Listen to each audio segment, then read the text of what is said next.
Hello students, आप सभी का स्वागत है आज के इस क्लास में। आज का ये क्लास जो है पद्म अवार्ड्स के बारे में होने वाला है, ठीक है। और इस क्लास में जो है हम लोग पद्म अवार्ड से रिलेटेड बहुत सारे पॉइंट्स को डिस्कस करने वाले हैं और साथ ही बहुत सारे एमसीक्यू को भी जो इसमें जो है हम लोग डिस्कस करेंगे। और ये जो वीडियो है, ये क्लास आप सभी लोगों के लिए बहुत ही ज़्यादा इंपॉर्टेंट है, जो लोग भी जो है कॉम्पिटिटिव एग्जाम को जो है टारगेट कर रहे हैं। चाहे आप एसएससी को टारगेट कर रहे हैं, रेलवे, बैंकिंग या डिफेंस को टारगेट कर रहे हैं, ये क्लास जो है आपके लिए बहुत ही ज़्यादा इंपॉर्टेंट है। क्योंकि इस क्लास में जो पॉइंट्स मैं आपको बताने वाला हूँ पद्म अवार्ड से रिलेटेड, वो सभी जो पॉइंट्स है आपके एग्जाम के लिए बहुत ज़्यादा इंपॉर्टेंट है। और हम सभी जानते हैं कि हर कॉम्पिटिटिव एग्जाम में, चाहे वो एसएससी हो या फिर रेलवे हो, बैंकिंग हो या डिफेंस हो, हर एग्जाम में जो है एक ना एक क्वेश्चन पद्म अवार्ड से जो है ज़रूर से ज़रूर होता है। तो ये जो क्लास है आपके लिए बहुत ही ज़्यादा इंपॉर्टेंट हो जाता है। इस क्लास में जो है हम लोग पद्म अवार्ड से रिलेटेड हर एक चीज़ को देखेंगे, ठीक है। और साथ ही हम लोग देखेंगे कि 2025 में किन किन लोगों को जो है पद्म अवार्ड्स मिले हैं, ठीक है। तो ये क्लास जो है आपके लिए बहुत ज़्यादा इंपॉर्टेंट है और इस क्लास को जो है आपको पूरा अंत तक देखना है, ठीक है। अगर आप चाहते हैं कि वो एक क्वेश्चन जो आपके एग्जाम में आने वाला है उसको आप आराम से बना सके, तो इस क्लास को जो है आप पूरे अंत तक देखिएगा, ठीक है। और इस क्लास को जो है बीच में मत छोड़िएगा, क्योंकि आखिरी में जो है बहुत सारे एमसीक्यू को जो है हम लोग देखने वाले हैं, जो आपके एग्जाम पॉइंट ऑफ व्यू से बहुत ज़्यादा इंपॉर्टेंट है, ठीक है। तो हम लोग जो है अब शुरू करते हैं।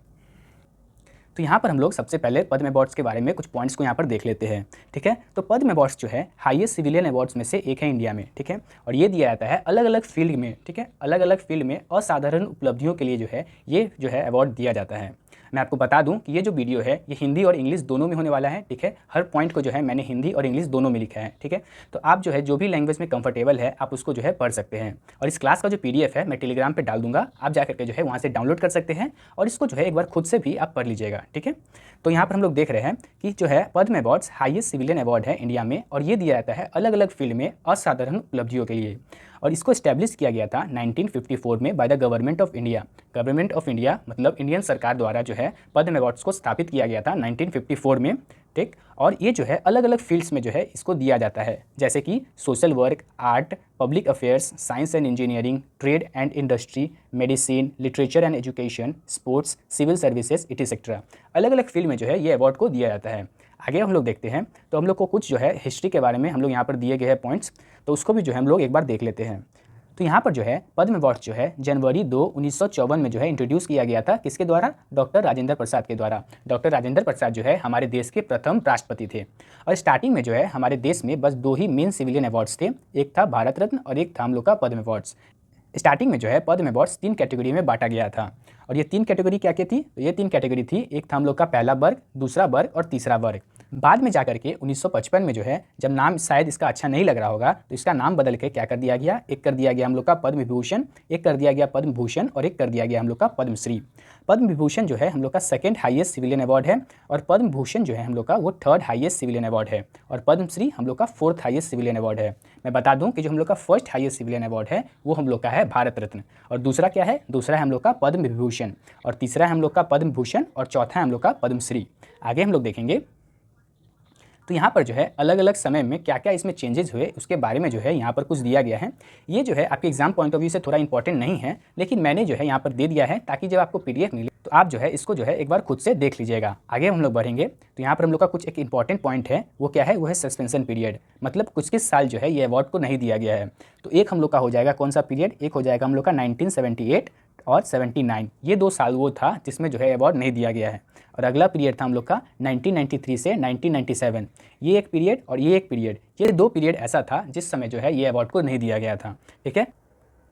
अब आगे हम लोग देखेंगे, तो यहाँ पर जो है हम लोग का जो है पहली बार किनको किनको अवार्ड मिला था, उनमें से जो है कुछ इंपॉर्टेंट नाम जो है मैंने यहाँ पर लिख दिया है, इनको भी जो है आप एक बार देख लीजिएगा। यहाँ पर जो है पद्म भूषण में MS सुब्बलक्ष्मी, जिनको म्यूजिक में मिला था, और यही वो पहली महिला थी, यही वो पहली म्यूजिशियन थी जिनको भारत रत्न मिला था, ठीक है। तो इस नाम को जो है आप एक बार अच्छे से देख लीजिएगा और इसको जो है आप याद रखिएगा, ठीक है। आगे हम लोग बढ़ेंगे, चलिए तो हम लोग देख लेते हैं कि इसका सिलेक्शन प्रोसेस क्या है, मतलब कैसे जो है सेलेक्ट किया जाता है कि किसको जो है पद्म अवार्ड्स मिलेगा। तो यहाँ पर आप देख सकते हैं कि the nomination process is primary conducted online through the official Padma awards portal. मतलब हर साल जो है एक पद्म अवार्ड पोर्टल को ओपन किया जाता है, जिसके द्वारा जो है नॉमिनेशन को लिया जाता है। और कौन कौन लोग जो है इसमें नॉमिनेट कर सकते हैं? तो वो जो हो सकता है आपका, और nominations are open to everyone, मतलब जो है हर कोई जो है इसमें नॉमिनेशन फाइल कर सकता है, इंक्लूडिंग सेल्फ नॉमिनेशन। मतलब अगर आप चाहिएगा तो आप खुद को भी जो है इसमें नॉमिनेट कर सकते हैं। यहाँ पर आप देख सकते हैं, anyone can recommend a deserving candidate including the individuals, government bodies, NGOs and institutions. मतलब कोई भी जो है, कोई भी इंसान जो है इसमें नॉमिनेट कर सकता है, वो खुद को भी जो है इसमें नॉमिनेट कर सकता है या फिर वो किसी और को भी जो है इसमें नॉमिनेट कर सकता है, चाहे वो कोई गवर्नमेंट बॉडीज़ हो, एनजीओ हो या इंस्टीट्यूशन हो, वो किसी को भी जो है इसमें नॉमिनेट कर सकता है। और ये किसके थ्रू होता है, तो ये एक पद्म अवार्ड पोर्टल के थ्रू जो है, पद्म अवार्ड पोर्टल जो है हर साल गवर्नमेंट ऑफ इंडिया जो है इसको ओपन करती है और उसके द्वारा जो है नॉमिनेशन को लिया जाता है। आगे हम लोग देखेंगे तो यहाँ पर जो है इसका एलिजिबिलिटी क्राइटेरिया क्या है उसके बारे में भी हम लोग देख लेते हैं। तो ये जो है, ये अवार्ड इंडियन सिटीजन के साथ साथ फॉरेन नेशनल्स को भी दिया जाता है। मतलब ये इंडियन सिटीजन्स के साथ साथ दूसरे देश के नागरिकों को भी जो है ये अवार्ड दिया जा सकता है और मरणोपरांत भी जो है ये अवार्ड दिया जा सकता है, लेकिन ये बहुत ज़्यादा एक्सेप्शनल केस में दिया जाता है। और government servants except doctors, scientist are not eligible while in service. मतलब डॉक्टर और साइंटिस्ट को छोड़ के कोई भी जो और है गवर्नमेंट सर्वेंट, उसको जो है ये अवार्ड नहीं दिया जा सकता है। अब आगे देखते हैं हम लोग। तो यहाँ पर जो है मिनिस्ट्री ऑफ होम अफेयर्स के अंदर में जो है पद्म अवार्ड्स आता है। ठीक, आगे जो आप देखिएगा तो Padma awards committee is constituted every year by the prime minister. मतलब हर साल जो है प्रधानमंत्री जो है एक कम्युनिटी का गठन करते हैं और उस कम्युनिटी में कौन कौन होता है, तो होता है हम लोग का cabinet ministers, senior government officials और एक्सपर्ट्स फ्रॉम वेरियस फील्ड्स। मतलब कैबिनेट मिनिस्टर्स इस कम्युनिटी में होते हैं और सीनियर गवर्नमेंट ऑफिशियल्स और हर फील्ड के जो है एक्सपर्ट्स भी जो है इसमें मौजूद होते हैं। और यहाँ पर जो है कम्युनिटी का काम क्या होता है, तो हर नॉमिनेशन को रिव्यू करना होता है और उनको एक शॉर्टलिस्ट प्रिपेयर करना होता है डिजर्विंग कैंडिडेट का। जो नॉमिनेशन हम लोग फाइल करते हैं उसको जो है ये कम्युनिटी एक बार देखती है और उसमें से जो डिजर्विंग कैंडिडेट होता है उसको जो है ये कम्युनिटी शॉर्टलिस्ट करती है। ठीक है, अब आगे देखेंगे। प्रधानमंत्री जो है हमारे प्राइम मिनिस्टर, वो शॉर्टलिस्ट किए गए कैंडिडेट्स को जो है प्रेसिडेंट ऑफ इंडिया को जो है दे देते हैं फॉर द फाइनल अप्रूवल। और आगे आप देखिएगा, the president of the India has the authority to approve or reject any name. मतलब प्रेसिडेंट ऑफ इंडिया के पास ये पावर होता है कि जो कम्युनिटी ने शॉर्टलिस्ट किया है नाम, उसमें से जो है किसको अप्रूव करना है और किसको रिजेक्ट करना है, ये पावर जो है प्रेसिडेंट के पास होता है। ठीक है, और हर साल जो है 25 जनवरी को जो है जिसको फाइनल कर दिया जाता है पद्म अवार्ड्स के लिए, उनका नाम जो है 25 जनवरी को रिपब्लिक डे से एक दिन पहले जो है अनाउंस कर दिया जाता है। और उसके बाद जो है मार्च या अप्रैल के महीने में जो है उनको अवार्ड दिया जाता है राष्ट्रपति भवन में। इस अवार्ड में जो है मेडल और सर्टिफिकेट दिया जाता है, लेकिन कोई और मॉनेटरी बेनिफिट जो है वो नहीं दिया जाता है। मॉनेटरी बेनिफिट मतलब कोई भी कैश प्राइस जो है इस अवार्ड में नहीं दिया जाता है। इसमें बस एक मेडल मिलता है और एक सर्टिफिकेट मिलता है। ठीक है, अब आगे देखते हैं हम लोग। चलिए, तो हम लोग जो है 2025 में पद्म अवार्ड्स कितने लोगों को मिला है और किन किन लोगों को मिला है उसके बारे में भी ये जो है अब देख लेते हैं। तो 2025 में जो है 139 पद्म अवार्ड्स को डिस्ट्रीब्यूट किया गया है और उसमें से एक जो है डुओ केस है, मतलब 2 लोगों को दिया गया है लेकिन वो अवार्ड जो है एक ही काउंट किया जाएगा। ठीक है, और इस साल जो है 7 पद्म विभूषण, 19 पद्म भूषण और 113 पद्मश्री को जो है डिस्ट्रीब्यूट किया गया है। और इसमें से जो है 23 औरतें हैं, 10 वो ऐसे व्यक्ति है जो कि इंडियन नहीं है, मतलब फॉरेनर्स है, और 13 लोग वैसे हैं जिनको मरणोपरांत जो है अवार्ड दिया गया है। आगे हम लोग देखेंगे तो यहाँ पर जो है 7 लोगों को पद्म विभूषण दिया गया है और ये जो है ये 7 लोग हैं जिनको जो है पद्म विभूषण से सम्मानित किया गया है इस साल। और यहाँ पर जो है मैंने कुछ इंपॉर्टेंट लोगों को जो है हाईलाइट कर दिया है जो कि आपके एग्जाम पॉइंट ऑफ व्यू से बहुत ही ज़्यादा इंपॉर्टेंट है। ठीक है, तो चलिए एक एक करके जो है अब सबको इसमें हम लोग देख लेते हैं। सबसे पहला नाम यहाँ पर आपको दिख रहा होगा, वो है श्री ध्रुव नागेश्वर रेड्डी। इनको मिला है मेडिसिन के फील्ड में और ये बिलोंग करते हैं तेलंगाना से। और नागेश्वर रेड्डी के बारे में आप एक और चीज़ याद रखिएगा कि इनको जो है 2002 में जो है 2002 में इनको पद्मश्री से भी सम्मानित किया गया है और इनको जो है 2018 में पद्म भूषण से जो है भूषण से इनको सम्मानित किया गया है। मतलब 2002 में पद्मश्री और 2018 में जो है पद्म भूषण से सम्मानित किया गया है और 2025 में जो है इनको पद्म विभूषण भी मिल गया है। मतलब इनको जो है तीनों अवार्ड, पद्म अवार्ड्स के जो तीनों अवार्ड है वो तीनों जो है श्री ध्रुव नागेश्वर रेड्डी को मिल चुका है। अब आगे हम लोग देखेंगे तो यहाँ पर आपको दूसरा नाम दिख रहा होगा, श्री जगदीश सिंह खेर।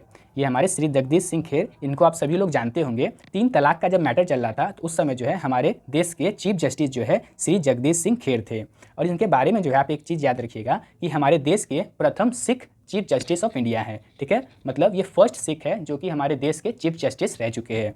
ठीक है, आगे आप हम लोग देखेंगे तो इनको मिला है पब्लिक अफेयर्स में और ये छत्तीसगढ़ से बिलोंग करते हैं। आगे आप देख रहे होंगे तीसरा नाम यहाँ पर श्रीमती कुमदनी रजनीकांत लखई। इनको मिला है आर्ट के क्षेत्र में और ये जो है गुजरात से है। और ये किस आर्ट से बिलोंग करती हैं, तो ये बिलोंग करती है हम लोग की कथक से। ठीक है, ये बिलोंग करती है कथक से। आगे यहाँ पर आप देखिएगा तो यहाँ पर जो चौथा नाम है वो है श्री लक्ष्मी नारायण सुब्रमण्यम। इनको भी जो है आर्ट के क्षेत्र में मिला है और ये बिलोंग करते हैं कर्नाटका से।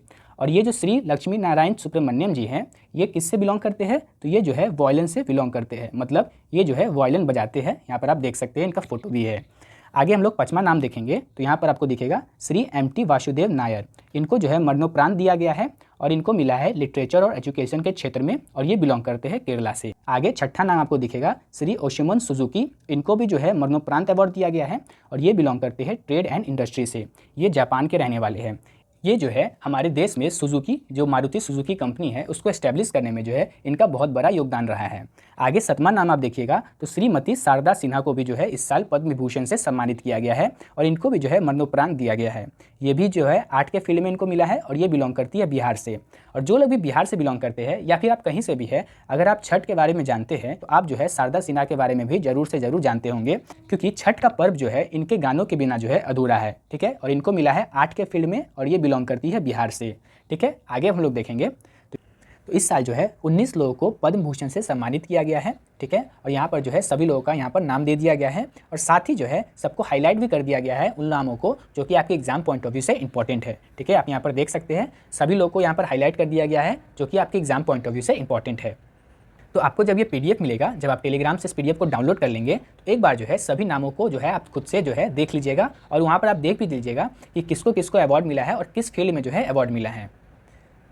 यहाँ पर जो है कुछ लोगों के बारे में आपको बता देता हूँ, जैसे कि श्री अंगत नाग, उनको जो है आर्ट के क्षेत्र में मिला है और ये जो है कन्नड़ एक्टर है। आगे श्री विवेक देवरॉय, जिनको जो है मरणोपरांत अवार्ड मिला है और इनको मिला है लिटरेचर और एजुकेशन के क्षेत्र में और ये बिलोंग करते हैं NCT दिल्ली से। और ये जो है prime minister economic advisory council के चेयरमैन भी रह चुके हैं।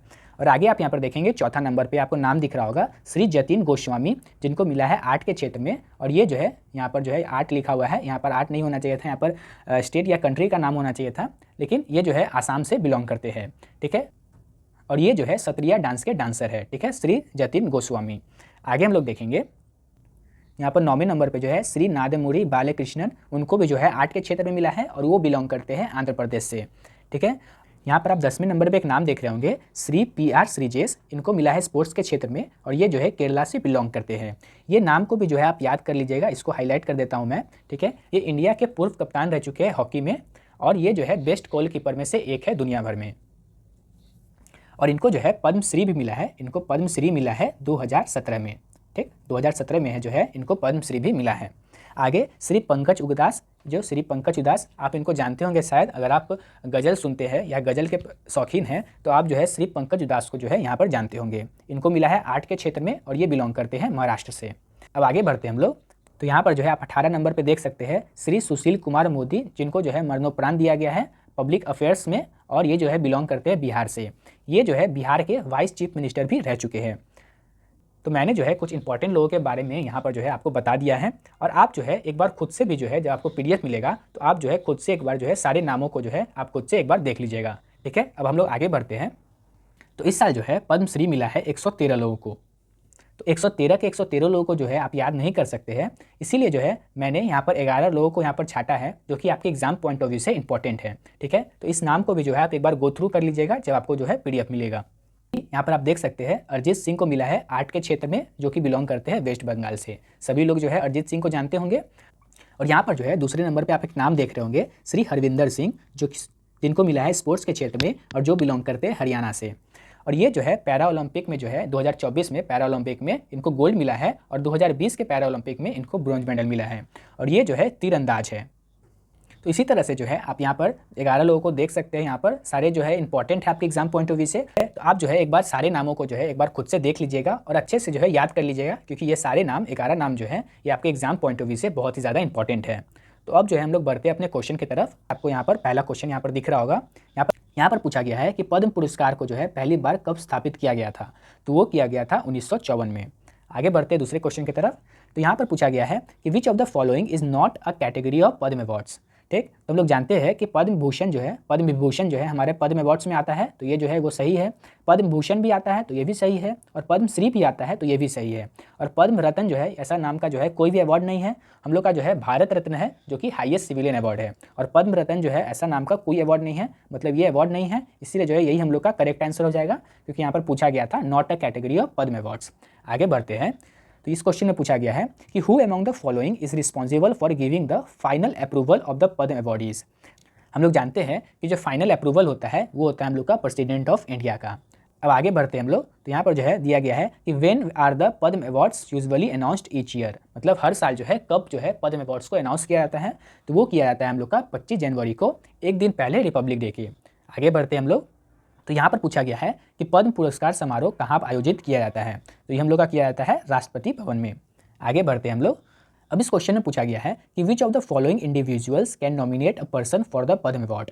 ठीक, तो यहाँ पर जो है ये ए ऑप्शन है, ठीक है, ये ए ऑप्शन है। तो यहाँ पर जो है ओनली गवर्नमेंट ऑफिशियल्स, तो ये हम लोग का गलत ऑप्शन है। ओनली पार्लियामेंट मेंबर्स, तो ये भी गलत ऑप्शन है। Any citizens including self nomination, तो हम लोग जानते हैं कोई भी सिटीजन जो है यहाँ पर नॉमिनेट कर सकता है और किसी को भी नॉमिनेट कर सकता है और वो खुद को भी नॉमिनेट कर सकता है। इसका मतलब जो है हम लोग का ऑप्शन नंबर सी जो है यहाँ पर सही हो जाता है।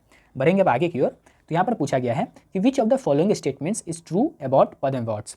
तो हम लोग देखेंगे पहला ऑप्शन में दिया गया है only Indian citizens can receive Padma awards, तो ये हम लोग का गलत हो जाता है क्योंकि हम लोग जानते हैं कि इंडियन सिटीजन्स के साथ साथ जो है फॉरेन नेशनल्स को भी जो है यहाँ पर अवार्ड दिया जाता है। तो हम लोग का पहला ऑप्शन जो है यहाँ पर गलत हो जाता है।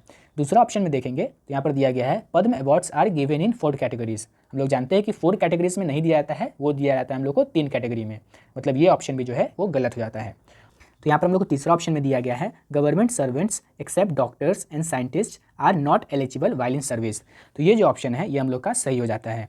चौथा ऑप्शन देखेंगे तो चौथा ऑप्शन में दिया गया है the Padma awards include a cash price, तो हम लोग जानते हैं कि ये ऑप्शन भी गलत हो जाएगा क्योंकि पद्म अवार्ड्स में जो है बस एक मेडल दिया जाता है और एक सर्टिफिकेट दिया जाता है और इसमें जो है कोई भी कैश प्राइस नहीं दिया जाता है। बढ़ेंगे आगे की ओर, तो यहाँ पर पूछा गया है कि 2025 में कुल कितने लोगों को जो है पद्म पुरस्कार से सम्मानित किया गया है, तो ऑप्शन नंबर सी 139। आगे की ओर बढ़ेंगे हम लोग, तो इस क्वेश्चन में पूछा गया है कि इस साल जो है 2025 में पद्म विभूषण जो है मेडिसिन के फील्ड में किसको दिया गया है, तो वो क्या हो जाएगा हम लोग का, वो हो जाएगा option number B Dhruv Nageshwar Reddy. आगे बढ़ेंगे हम लोग, यहाँ पर पूछा गया है which former chief justice of India received the Padma Vibhushan in 2025, तो ये हो जाएगा option number C Jagdish Singh Kher. आगे बढ़ेंगे हम लोग, अब इस क्वेश्चन में पूछा गया हम लोग को in which field was Kumudini Lakhia awarded the Padma Vibhushan, तो ये हो जाएगा हम लोग का option number B classical dance Kathak. ठीक है, आगे की ओर हम लोग बढ़ेंगे, तो इस क्वेश्चन में पूछा गया है कि who received the Padma Vibhushan post humorously in literature and education in 2025, मतलब मरणोपरांत जो है लिटरेचर और एजुकेशन के फील्ड में किसको जो है पद्म विभूषण से सम्मानित किया गया है 2025 में, तो ये हो जाएगा हम लोग का ऑप्शन नंबर ए एम.टी. वासुदेव नायर। आगे की ओर बढ़ेंगे हम लोग, तो इस क्वेश्चन में पूछा गया है who among the following is a renowned violinist and a 2025 Padma Vibhushan awardee, तो ये हो जाएगा हम लोग का option number A L Subramaniam. L Subramaniam ji को जो है आर्ट के क्षेत्र में मिला गया है पद्म विभूषण 2025 में और ये जो है वॉयलिन बजाते हैं। आगे की ओर हम लोग बढ़ेंगे, तो इस क्वेश्चन में पूछा गया है कि विच international personality receive the Padma Vibhushan post humorously in trade and industry, मतलब मरणोपरांत जो है किस इंटरनेशनल पर्सनालिटी को जो है पद्म विभूषण से सम्मानित किया गया है, तो हो जाएगा हम लोग का ओसामू सुजुकी। आगे फिर हम लोग बढ़ेंगे, अब इस क्वेश्चन में पूछा गया है कि बिहार की किस लोक गायिका को 2025 में मरणोपरांत जो है पद्म विभूषण से सम्मानित किया गया है, तो हो जाएगा option number C Sharda Sinha. आगे की ओर बढ़ेंगे हम लोग, तो अब इस क्वेश्चन में पूछा गया है कि which famous Bollywood playback singer receive the Padma Shri in 2025, तो ये हो जाएगा हम लोग का option number B Arijit Singh. आगे की ओर बढ़ेंगे हम लोग, तो अब इस क्वेश्चन में पूछा गया है which of the following sports personality receive the Padma Bhushan in 2025, तो ये हो जाएगा हम लोग का option number B PR. Sreejesh. ये जो है हॉकी के प्लेयर है और ये जो है इंडिया के पूर्व कप्तान भी रह चुके हैं। आगे की ओर बढ़ेंगे हम लोग, तो अब इस क्वेश्चन में पूछा गया है कि which field did MT. Vasudev Nair received the Padma Vibhushan in 2025, तो ये हो जाएगा हम लोग का लिटरेचर एंड एजुकेशन। आगे की ओर बढ़ेंगे हम लोग, अब इस क्वेश्चन में पूछा गया है कि which prestigious award has MT. Vasudev Nair also received in the past, तो ये हो जाएगा हम लोग का ऑप्शन नंबर बी ज्ञानपीठ पुरस्कार। ठीक है, वासुदेव नायर को जो है ज्ञानपीठ अवार्ड से भी जो है सम्मानित किया गया है और ये किया गया है हम लोग को 1995 में। ठीक है, 1995 में जो है एम.टी. वासुदेव नायर को जो है ज्ञानपीठ पुरस्कार से जो है सम्मानित किया गया है। इसी के साथ साथ मैं एक और बात आपको बता दूं कि इनको जो है 2005 में जो है 2005 में पद्म भूषण से भी जो है सम्मानित किया गया है। ठीक है, और 1995 में इनको ज्ञानपीठ पुरस्कार से भी सम्मानित किया गया है और 2025 में इनको जो है पद्म विभूषण से सम्मानित किया गया है। आगे की ओर बढ़ेंगे हम लोग, तो इस क्वेश्चन में पूछा गया है कि in which field did Jagdish Singh Kher receive the Padma Vibhushan, तो ये हो जाएगा हम लोग का option number A public affairs. आगे की ओर बढ़ेंगे हम लोग, तो यहाँ पर जो है फिर से वो क्वेश्चन रिपीट हो गया है और इसमें भी पूछा गया है कि जगदीश सिंह खेर को जो है पद्म विभूषण किसमें मिला है, तो ये हो जाएगा हम लोग का option number A public affairs. ठीक है, तो आज के लिए जो है हम लोग इतना ही रखते हैं। मैं आशा करता हूँ कि आपको जो है ये वीडियो पसंद आया होगा और हर एक पॉइंट जो है आपको अच्छे से समझ में आया होगा। इस क्लास का जो पीडीएफ है मैं टेलीग्राम पे डाल दूंगा, आप जा करके जो है वहाँ से जो है इस पीडीएफ को डाउनलोड कर सकते हैं और जो है इस पीडीएफ को जो है आपको एक बार खुद से भी देखना है, ताकि जो है आपको हर पॉइंट जो है अच्छे से समझ में आ जाए और जब एग्जाम में जो है आपको इससे रिलेटेड क्वेश्चन पूछा जाए तो आपसे जो है वो क्वेश्चन मिस ना हो। ठीक है, तो आज के लिए जो है अब हम लोग इतना ही रखते हैं और इस वीडियो को जो है आप लोग शेयर कर दीजिएगा अपने उन सभी साथियों के साथ जो कि कॉम्पिटिटिव एग्जाम की तैयारी कर रहे हैं। साथ ही इस चैनल को जो है आप सब्सक्राइब कर दीजिएगा अगर आप फ्यूचर नोटिफिकेशन को जो है मिस नहीं करना चाहते हैं। ठीक है, तो मिलते हैं अब हम लोग अगले क्लास में, तब तक के लिए धन्यवाद।